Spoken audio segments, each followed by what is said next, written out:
वो मानव की निर्मित बड़ी श्रेष्ठ निर्मित हो, और उसके द्वारा मानव अब स्वयं नाना प्रकार के सृजन, इन्वेंशन, आविष्कार, लोगों के लिए सुविधा की वस्तुएं सब कुछ बना सकेगा।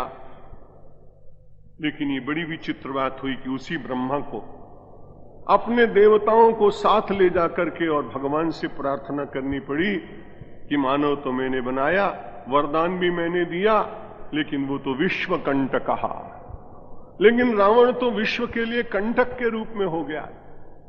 सब लोग उससे बहुत दुखी हैं और लगता है कि वो धरती के ऊपर भार बढ़ाता जा रहा है।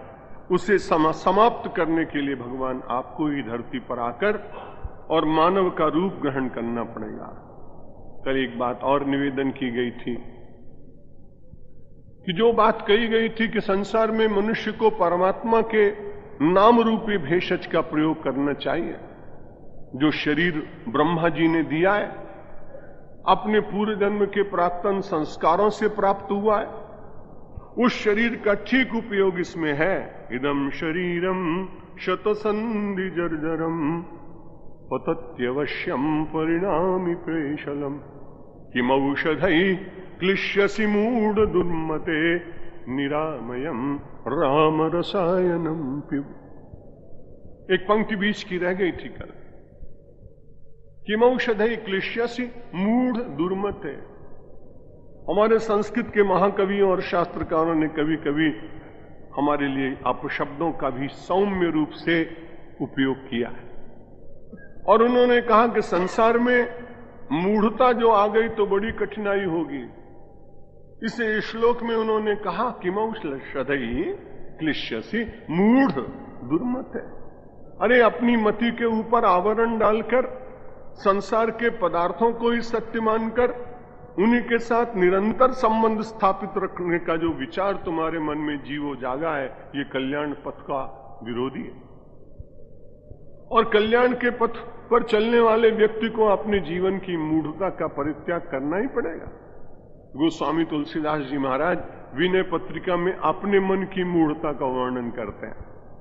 जो महापुरुष होते हैं वो दूसरों के लिए कुछ ज्यादा नहीं कहते, वो अपने व्याज से दूसरों को समझाने की चेष्टा करते हैं। इसलिए उन्होंने भी एक स्थान पर अपने मन को मूढ़ बताया।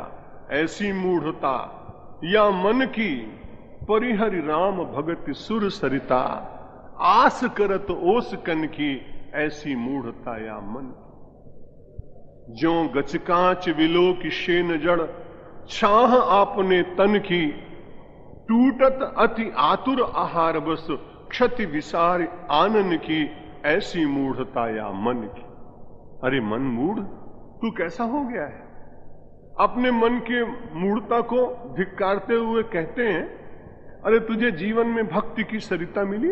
ये अध्यात्म रामायण, श्रीमद् भागवत, अपने पवित्र सारे ग्रंथ हम लोगों को ज्ञान और भक्ति की सरिता में स्नान कराता, गंगा की तरह से सतत प्रवाहित है। इसलिए भक्ति की गंगा में बिना स्नान किए हुए तुझे प्यास लगी है, मैं जानता हूं।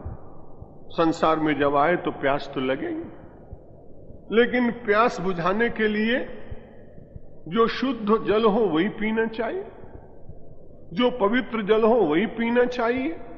लेकिन गोस्वामी जी महाराज कहते हैं, अरे मन तू इतना मूढ़ हो गया, परिहरि राम भगति सुर सरिता।